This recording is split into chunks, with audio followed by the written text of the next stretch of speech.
Good evening, everyone. So it is late. It is almost 9:45, and I'm gonna be honest. I almost did not post a video because it's been a long day. It's been a good day. I'm not like exhausted, but we had a full day of plenary, and then our delegation, our BWC delegation, and Peninsula Delaware delegation, and then a number of other folks from both annual conferences gathered together for a dinner this evening. So that was wonderful, but had good conversation and got back not that long ago. I am, uh, I've got my makeup off. I'm in comfy clothes, but I still wanted to spend a little bit of time just updating you on where we stand after today. So I didn't post a video this morning, but if you're viewing this on Facebook, and I know some folks are watching on Facebook, some on YouTube, but on my Facebook page, I posted a text post this morning with a lot of updates about where we stand going into this week of full plenary as we come out of legislative committees. Part of the reason they started music really early is that not only would it be hard for me to do audio over music, but I don't want to get pinged for copyright. So I wasn't able to do video, but that has some updates on some of the things that came, for example, out of ordained ministry, the committee I was working on. But I want to talk today about one of the things I want to talk about is about how much work is left. So we had a number of reports today. We had a worship service where deaconesses and home missioners were commissioned. It was a little bit of a longer service than usual, but probably in reality, not a whole lot longer than the morning devotions have ended up being. They've been a little longer than scheduled. And we really spent the morning processing one of the petitions from the Standing Committee on Central Conferences. We received their calendar items like at the beginning of last week, and we just weren't able to process through them. We did the regionalization one pretty early, but they had several regionalization ones, some consent calendar, some that we had to vote individually on. But the one that we spent a lot of time on today had to do with how many new bishops will be added to Africa. So in 2016, the General Conference authorized adding 5 bishops to Africa as the church continues to grow exponentially there. There was a petition that came through that essentially the Standing Committee on Central Conferences, after doing a lot of study, the Standing Committee on Central Conferences has representation from all of the jurisdictions and central conferences. They also had conversations with people from every annual conference that would be affected. And they came with a very well thought out and well studied petition to essentially say, we're going to add 2 bishops now, and we're going to take our time. We still want to get to the 5 bishops. We're going to take our time because there's also a lot of things that are changing in our denomination. We're having financial pressures. We need to kind of see where things are going to go. But we spent a lot of time having conversation around that. Some because the Standing Committee's recommendation about the number of bishops, or the petition about the number of bishops, also included recommendations about what the Episcopal area should be. So we're going to add these new bishops. What areas should they cover? But they were recommendations. But what it certainly brought up as African delegates were discussing it was pushing and pulling in different directions about where those needs should be prioritized. And the Standing Committee reminded that they can't control where the bishops go. These are their recommendations. We were just voting on, as General Conference, the number.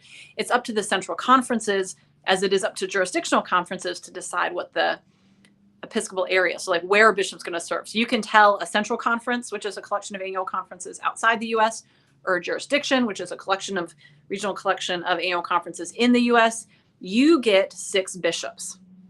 And then that jurisdiction has committee. They have a process for deciding, okay, these are how many bishops we have. How are we going to assign them? There were a number of amendments, and it just took time processing. I'm going to be honest, though, too. One of the things that was the most surprising to me is we had been on this work for a while. I mean, I feel like we probably spent a couple hours on this. That's what it felt like. I didn't actually watch the clock. We were going into our lunch break, and somebody made a motion to refer the petition about all of this, like the original petition, back to the Standing Committee on Central Conferences. And there were some folks that were like, look, they've been doing this work. Like, we need to trust the work that they've done. And there is very little that United Methodists and Holy Conferencing like to do more than refer. We love to refer. Give us a chance to refer. We will refer, just kick the can down. And the motion failed. So the General Conference voted not to refer, but to deal with it. And I'm glad that we did. We actually didn't spend a whole lot more time on it. We were able to process the amendment before us, process the main petition, and it passed. And so we spent a good bit of time doing that, but it is important work to be, mindful of how the decisions we make at General Conference disproportionately affect the United States, but we also have significant ones that affect our siblings outside of the United States. And the decision, a decision around the number of bishops in Africa or in any central conference, certainly most significantly, in many ways, most immediately affects the churches and the people in that central conference. But it also affects our budget. We share financially in support of bishops. And so it was really important work. I'm glad that we did it. I'm glad we spent time doing it. It did feel like we spent a lot of time doing it. But that really took the bulk of our morning after worship. We came back after lunch. We had a number of reports, including a really long presentation from Westpath about changes to the clergy pension plan, which only affects the U.S. And I certainly our Central Conference delegates, I just really humbled and impressed with our Central Conference delegates really sitting through things that do not remotely impact them. And so we had a 45-minute Westpath presentation, and this in no way affects our Central Conference delegates, but they hung in there. And so it's part of when we talk about regionalization and how is it that we can shift the work we're doing so that not only can we have contextual ministry in our regions and in the United States, but also so that when we do come together for our global gathering, we can focus on the things that truly affect all of us. So today was actually a really good reminder of that. We only dealt with 2 petitions today. And so we have a lot of them left. We had over 170 petitions just in ordained ministry. That was one of 14 legislative committees, not including petitions that went through the Standing Committee on Central Conferences. And there's a lot left for us to do. We've processed through from the very beginning. We were processing through consent calendars, and we haven't even seen all of the things. So I wanted to show you what our Daily Christian Advocate looks like. So they gave us covers when we got here. So this is the cover. See if you can see, you see like a stack of white booklets. They're stapled booklets. They're 8.5 by 11 booklets, and they got 2 hole punches so you can put them in. Everybody has their own way of organizing their booklet. My husband puts them in an order, so he has the earliest one on top. That's easier to track pages. Early on, I might reorganize mine that way, but I've been putting the newer ones on top. But these are important not only because they have the agenda, but also this is where you find the calendar items. So there is a Daily Christian Advocate website that has a lot of stuff that it's helpful for looking up petitions. There's some tracking information that's not in the website that would be helpful. Like it'd be helpful when you pull up a petition, if it tells you if it's on the consent calendar. It doesn't do that this year. But in this, it's got reports, it's got updates. We've been dealing with nominations for some things we're going to need to elect, like the University Senate and the Judicial Council. And so we've got biographical schedules for Judicial Council nominees, those sorts of things. So, and there's new GCFA petitions. So we have, this, I think, is the first time we've seen non-calendar items. So this is a list of non-calendar items which were rejected in favor of petitions. So let's say that there were 5 petitions all dealing with the same thing. What a legislative committee could do was to say, we like this petition and we're going to reject all the other 4 because we're going to go with this petition that we like best that deals with this particular thing. Consent calendars are in here. And it's important to look through the consent calendar. So all of the items are listed. So now each petition also has a calendar number. And so you've got to make sure you're cross-referencing that. If there's no change to the petition as it was originally submitted, it simply has the numbers and the names and how the legislative committee voted. If the legislative committee approved it with amendment, then the amendment will be written here. Only the text of the amendment. So you've got to compare it to the original petition. And there were a couple that were actually really long that were in the booklet today. So we have calendar items because they number them through 468, and it's a running total. But the non-calendared items are not numbered. So it's hard for me to know where we stand in terms of how much has been printed, but we know that there are some things that still haven't been printed. Excuse me, not calendar items. There's consent calendar items and calendared items. And so the calendar, and all of those together, everything that's coming either on a consent calendar or is going to be calendared. Calendared means it's going to be scheduled for discussion and debate on the floor, gets a number. So to date, 468 items are either on a consent calendar, which means we just vote them up or down, or they're going to be calendared for debate.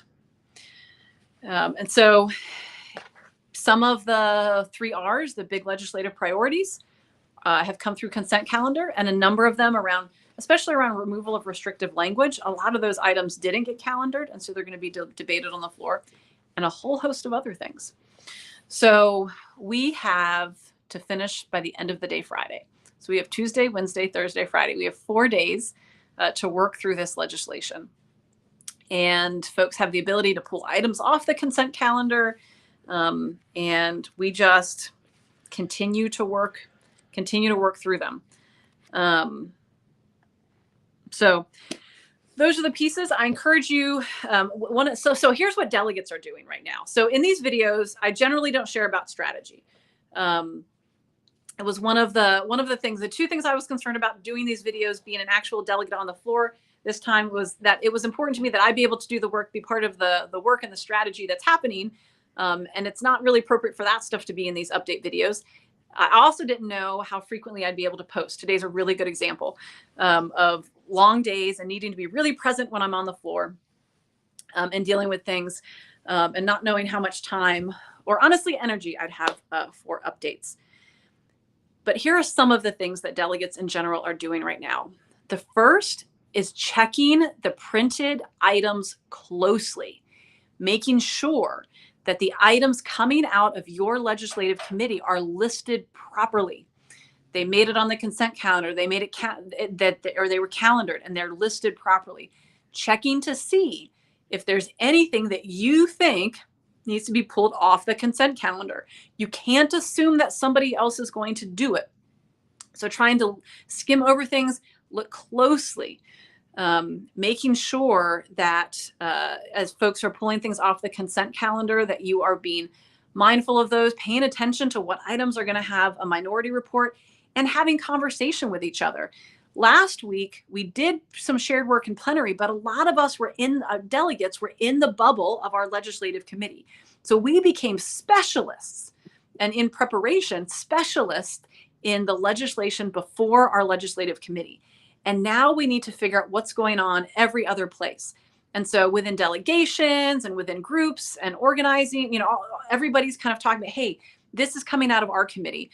Some legislative committees are, folks in the committee are planning to, we want to make this amendment. Maybe it didn't happen in legislative committee. Some petitions in retrospect, the legislative committee or some folks there wish they'd done something different. So everybody's trying to be prepared for when these pieces come to the floor. And again, to make sure everything's correct and to make sure we don't accidentally do something we don't intend to do. I posted a photo on my Facebook page of a Facebook memory from several years ago. Our youngest daughter, she was in 3rd grade at the time. Her teacher wrote on a math assignment, "You solve the problem, then you unsolved it." And that's really part of what we're doing right now. Let's make sure that whatever we were trying to do, we didn't create another issue. And let's pay attention, make sure we're listening, continuing to be aware of what's happening. Finally, the other thing that was interesting today, we did have a request for a ruling from the Judicial Council, and we did hear that ruling back. And part of that had to do as we were handling nominations to the General Commission on General Conference, which plans General Conference, is that the Book of Discipline says there has to be a youth member. But what do we do with no youth members elected as delegates? Because it says the members of the Commission on General Conference have to be delegates. But with no youth members, how do we fill the youth position? And so Judicial Council came back and said, well, yeah, then you got to find a youth person. I mean, that was essentially what I heard. You got to find a youth person to serve. And so presumably at some point, we'll have to address filling those positions as well. So we've got to have elections for all of those for the Judicial Council. Those are really significant positions. Certainly University Senate, which is important, the General Commission on General Conference, all of the nominations that have to be and elections that have to be processed. We need to work through the legislation that's before us. The calendar items will go quickly. There'll be an up or down vote, but all of those items that either couldn't be put on the consent calendar because of the vote threshold or because of financial or constitutional, because they have financial implications or are constitutional, and any items that may have been pulled off of the consent calendar. And so all of those we have to work through, and more reports. So thank you for your prayers for the work that we are doing at General Conference. Thank you to all of you. We've seen lots of folks, we saw some at dinner tonight, who are coming down serving as pages and marshals from our conferences, folks who are serving as monitors, who are helping advocate for important priorities that we're working through. Please continue to pray as we continue through this work. It is not over, even as we continue working through our legislative priorities for all of the things that have gone well. It is not over, and we need to continue to work together, work collaboratively, and continue to press forward with the work we have. So thank you. Have a wonderful evening, and we will be back at it tomorrow. We begin again with work.